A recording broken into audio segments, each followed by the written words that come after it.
Hello, everyone. Welcome to Brown Bag Lunch with me, Laura Collins, the athlete psychotherapist.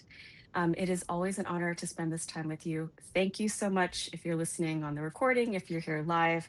It is an honor to be spending this time with you. Any questions or comments, please don't be shy. Put them in the chat. We'd love to address them even long after the live is over because we want to keep these conversations going. Today, I have the most special guest because she's one of the most special people in my life. We've Oh, got Joy Hahn Silva Millora, head coach of the Rise Gym in Southern California, and my co-host of Hahnacity. She's a retired elite gymnast and now a gymnastics coach. And she is fabulous. She carries so much wisdom. She's my partner in crime and I don't want to say partner in crime. Anyway, she's my partner in all things. And it is such an honor to have you. Joy, thank you so much for being with me today.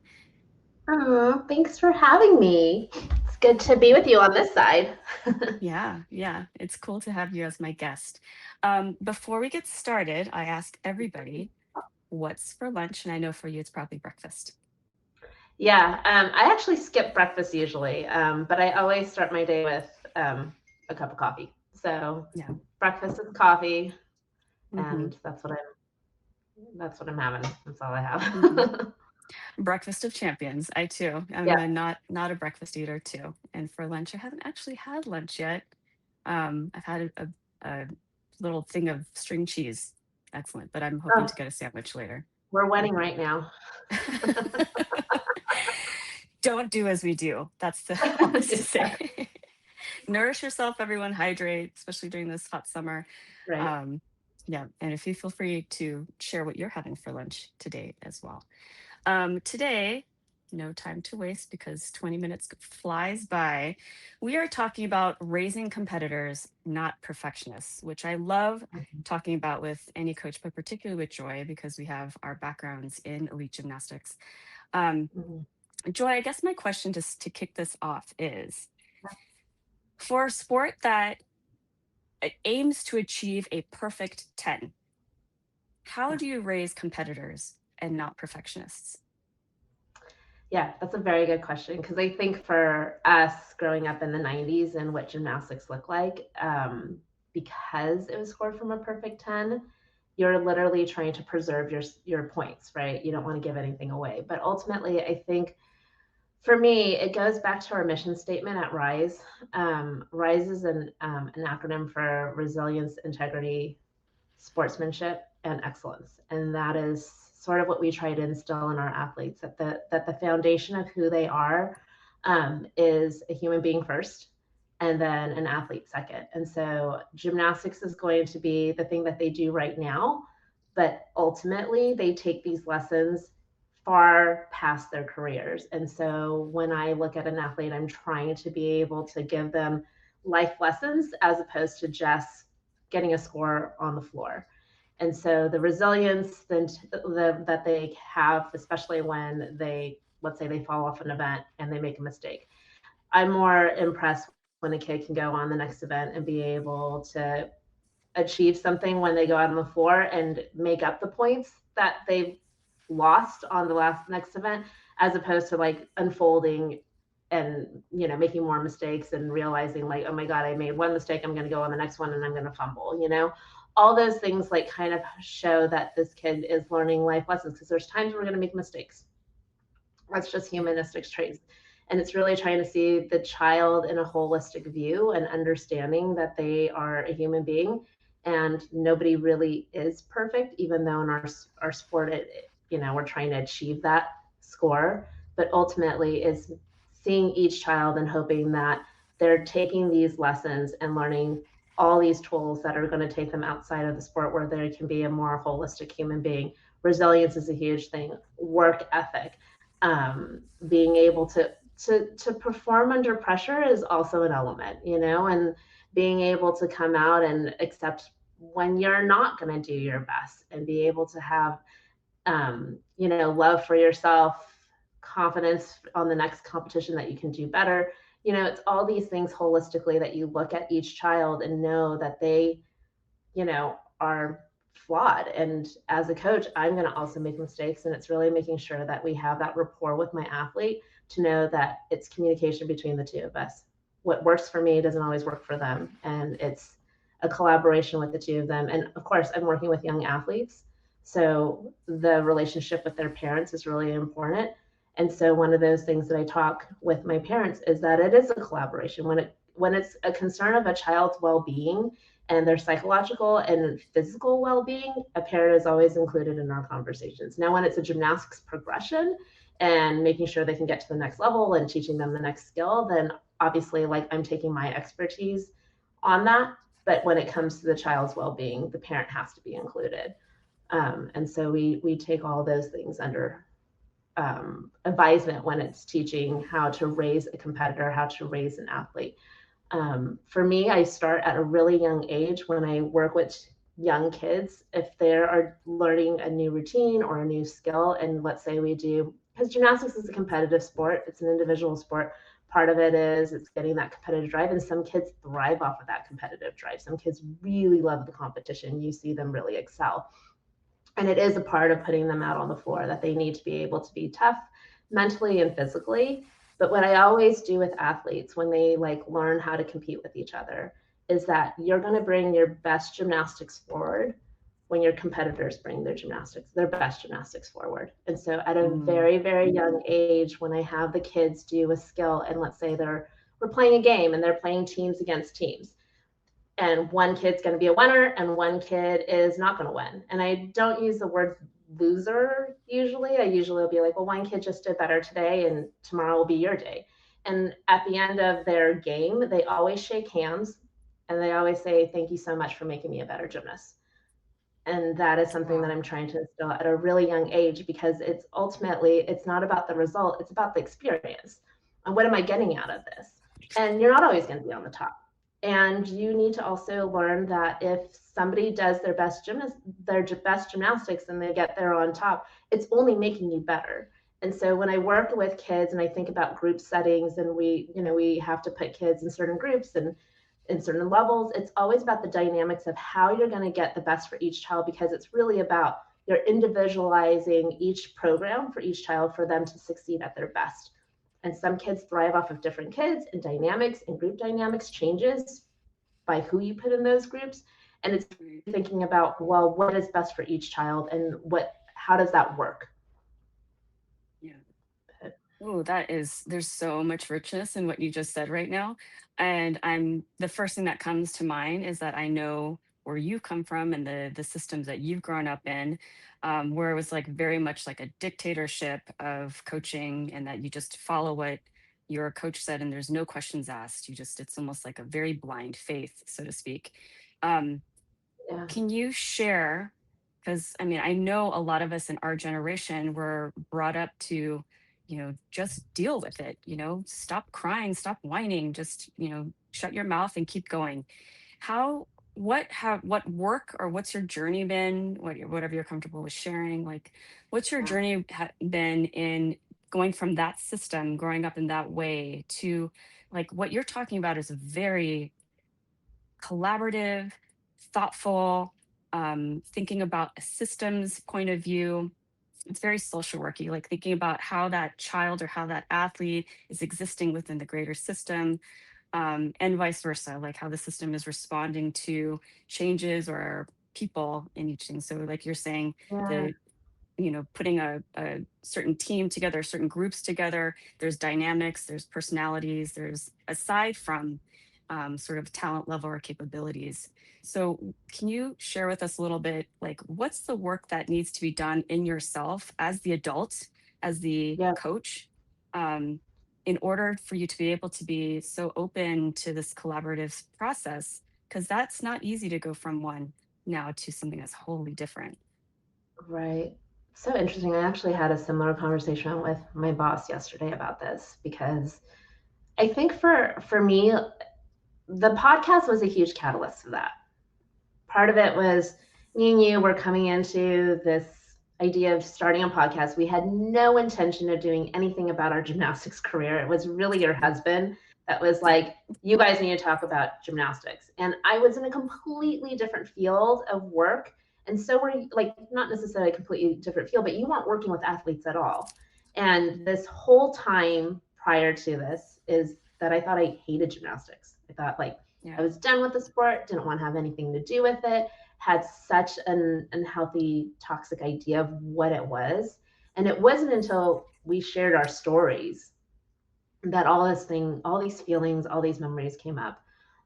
You suggested for me to go into therapy because it was stuff that was arising in my own struggle and seeing how this has affected me in my adulthood because I had not really worked on these things or really even put words to what we went through. And so started seeing a therapist, which was probably the beginning stages of it. But ultimately, I think for me, USA Gymnastics is still learning. It's still learning. I'm coming into this. I taught gymnastics. I took a 20-year sabbatical from it, and now I'm back in it. And so, seeing what the training was when I had to do it 20 years ago to what it is now, it's got a long way. It's got a Mm, long way, and even conversations with people who have stayed in the sport for the time that I've been away, I still think like we still have quite a bit of time. And for me, a lot of it is my identity isn't wrapped up on what I do anymore. mm, And so I think that is like the big gift that I can give myself ultimately is that kind of like what I tell my athletes, gymnastics is something that you do, it's not who you are. mm. I coach Yeah. gymnastics. It's what I do. It's not who I am. There are other things in my life that have value that make up who I am completely. And gymnastics is just part of what I do.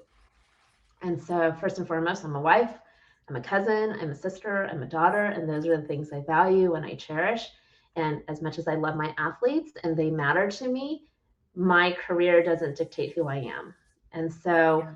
once I was able to release that, it puts so much less pressure on the results or if a kid is going through fear or if a kid is not doing what like I'm thinking of it in terms of how my coach coached me. If a kid Mhm. didn't do the exact perfect routine that that they are capable of doing, and sometimes like you're not going to be able to do the exact same routine every time perfectly.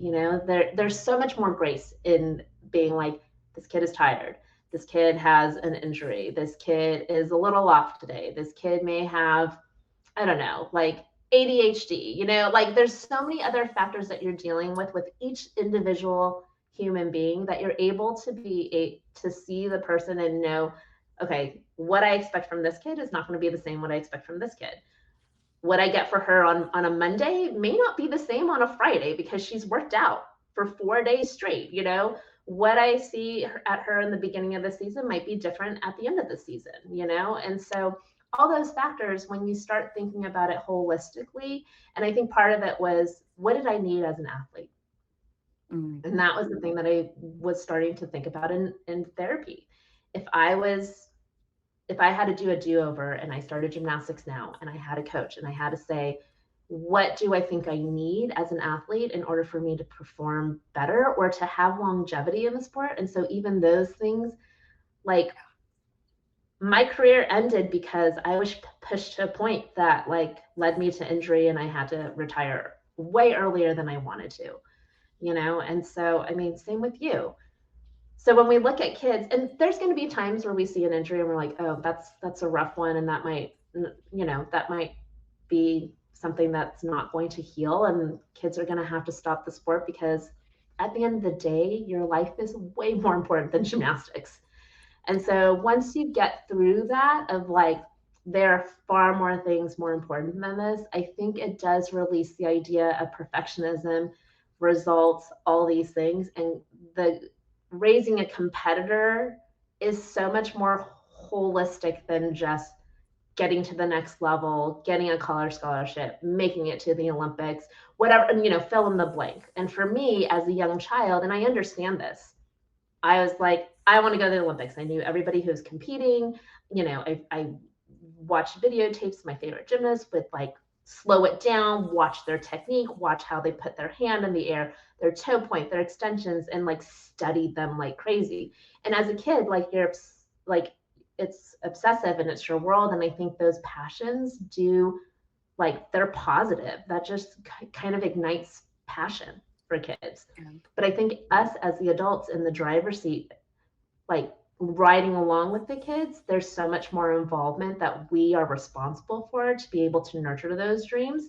And I'm not saying be a dream killer and say that this is not possible, but it's one of those things that you're like, there are so much more than just this. And there's so many more things that you're going to learn in this. And I think we are raising rock star kick-ass human beings because of what they can do and the tools that they're learning in their sport that will take them far beyond the Olympics, Hmm. far more beyond Hmm. the Olympics. Yes, it'd be amazing if they can make those dreams, but we are raising kick-ass human beings beyond that, you know. So Yeah. that's sort of my take on it.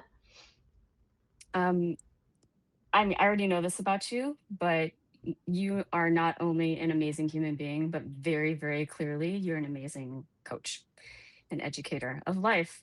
And we talk about this a lot. I think I was sharing a number of the athletes that I work with. Sometimes, oftentimes, like the struggles that they're going through, the quote unquote mental blocks or the yips that they're going through. Yeah, It's all about maybe learning, like, not to forget the podium, because everybody wants to get to the podium, everyone wants to get that spot, but really right. sometimes the achievement, the immediate goal is to grow, is to grow emotionally and grow mentally as we're also growing physically, um, to be able to then take that on far beyond. And that's what you're saying, is you're talking about like all the things that we need to be great human beings in life. And we see this, we see the stats about, and you see this, sometimes I feel like it's getting used as a, I don't know. Sometimes I have like reactions about it, but we see the stats about women who were athletes and as young people have now become CEOs. They're like high Mm-hmm. professionals, or lots of Mm-hmm. um, master's level, doctor's level. They're very Right. incredibly successful in their careers, and that's amazing. It's fantastic. But also sometimes I feel like that gets treated like another podium, and so you get these like sometimes a push into staying in something that doesn't feel good. And the question that is always coming up is like, whose dream is this? Is it my Right. dream as a coach, or my dream as a parent, or is it the athlete's dream themselves and their growth? And that they're Yeah. all very different fields, I'm sure, that you are navigating all the time in your role. Yeah. I mean, that's I and things can change too. You can Yeah. also change your mind in things, you know. And so we talk about this all the time. We see a huge decline specifically with girls. I only work with girls right now, with competitive gymnastics, but with girls at like that prepubescent age, there is a huge decline in sport because you're vying for other things and other attention. And so, dreams do shift and dreams do change. And at Rise, we have a very nurturing attitude about making sure that, like, if the child is not passionate about it, it could be, like they are the most talented. We have lost very talented girls to other things. And it's one of those things. Ultimately, I've had many conversations where it's like being a 14-year-old kid and wanting to do other things. And it's like the social aspect of who that kid is, it's a part of them, and that's part of their personality, and they need to be fed that too. And it's hard. You're like in the gym, and we work out significantly less than most of our other competitors. Like, it was really important when Rise was built to have balance for these kids so that they actually don't work out on Saturdays and Sundays. We don't work out on the weekends. The only time that we work out on the weekends is that they have a competition, because competition falls on those days. But ultimately, we gave the weekends off because we thought it was important for kids to have family time, right? Yeah. Like the sacrifice, like we Amazing. had this conversation all the time, the sacrifice of vacations. They're allowed to Yeah. take vacation on the summer as long as they like come back and work their booties off, just as long as they come back and they get their skills. We don't withhold time away from the family. So if a Yeah. parent tells us like, hey, we have a 3-week vacation this summer, I mean, I'll always say like 3 weeks in the gym, coming back is going to be rough. So try to upkeep their, conditioning and their stretching while they're gone, but have a lovely time with your family. We'll see you when you get back. Right. Yeah. Yeah. There's so many more factors. Right. And so that's something.